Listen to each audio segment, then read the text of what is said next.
Cleanup.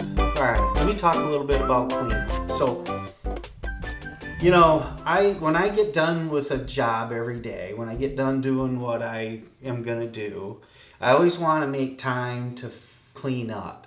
Because there's nothing worse than working in an environment that's dirty, right? So what I'm going to do, I'm going to put this drum over there, and I'm going to sweep up everywhere we've been, make sure everything's cleaned up, put the tools away. That way it's easier to get started and work on it next time. I kind of call that finishing the job, you know. If you start something, finish it. And if you make something dirty, clean it up. And it's just easier to stay on top of things that way. That's a little bit of Gary's philosophy on the car restoration. Clean up. I don't know, maybe I'm anal. I'm anal, I guess.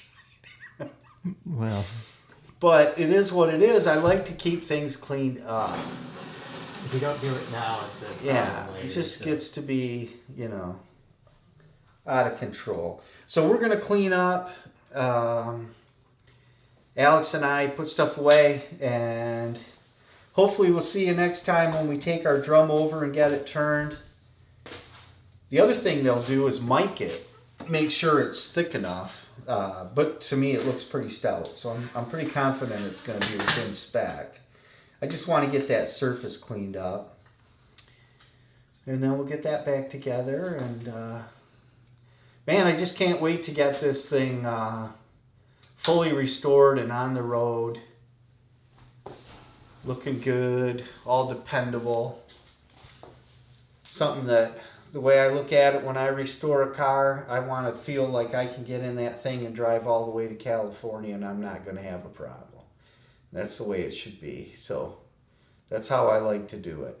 If you're not sure, fix it. Make it right, right? I mean, it's just no other way to do it.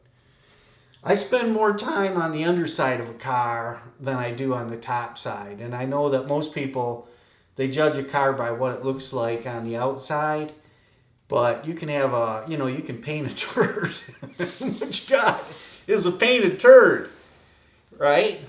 I much rather have something that I know is solid underneath, maybe that doesn't look as great, but it's solid underneath and it's mechanically great, you know. It's a dependable car. That should be first and foremost. Of course, we're always going to try, you know, we're going to make them look good too. But to me, you know, just having a good looking car doesn't mean much squat if it ain't dependable and it doesn't start and run and drive good. So that, again, just Gary's philosophy. But so you'll see me doing a lot of work. It's on the mechanical aspects, but because to me that's the most important thing. And then, you know, at the end we'll make it look nice. But I like to make sure it's a great car from a dependability perspective. So anyway, more philosophy on Gary, but from Gary, but it's just the way I think. It's the way I feel about things. Yeah. What do you think of that, son? Is that right? Yeah. I mean, do you agree? I mean, Yeah. I don't care. I mean, at the end of the day, I mean, it could look great, but if it don't run, what good is it, right? So that's why I spend all this time and all this money under the car. It's because that's where, you know, that's where the dependability comes in. The true value of a car. Yeah. Well, that's the point of a car, is to go Yeah, places, to and if you take you can't, from A to B. if you can't go places, This is just what going to you do it in style. But I'm going to make sure you're going to get from A to B. What a beauty. Look at this big old beauty, man. They just don't make cars like this anymore.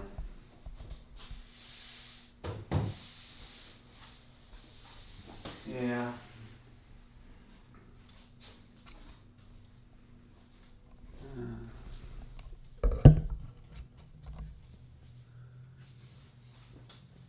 know the country's going in another direction. I'm an environmental guy too. This ain't the most environmentally friendly. I get that. It's not maybe even the safest. Although I'd like to be in a big car if I get in a hit, but I'm sure it'll take out a lot of small cars and probably just go right through them. But you know, there's not a lot of them on the road, so don't be a hater. Environmentalists, please don't be haters. I mean, it's a Sunday driver. It's a Sunday driver, right? And it's saving a piece of history, you know. Our fleets of cars keep getting more and more energy efficient, and in the big scheme of things, that's what's the most important thing. But don't behoove some old guy who used to have a car like this and fell in love with it and wants to drive it on the weekend. I mean, it's not that bad, right? That's a minuscule amount of carbon, really. Again, just in Gary's opinion. I sure love it. I love this old car. I'm going to love it more and more as I keep restoring it. Then I'm going to have to sell it because I don't have room for it. And she's a beauty. Hope you're having as much fun watching us restore this as we're having doing it, because we're having a ball doing it. Learning a lot of things. I never had a Buick, top of the line Buick. Couldn't have afforded it. I mean, this car was $4,500 back in '66. That was a lot of money. I mean, my '73 Z28 new was only $3,200. So this was like $1,300 10 years earlier more, which is a lot of money back then, right? So not a lot of these because not a lot of people could afford them, but I guess that's the beauty of it, really, for me, is the rarity of the car and the fact that she was, the flagship of Buick in the day. Anyway, we got to clean up, so have a good rest of the day. Bye now, friends. Take care. Miss you already.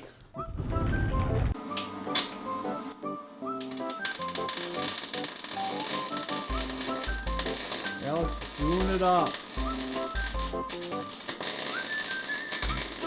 We're replacing that bad piece of metal. Ain't gonna have it.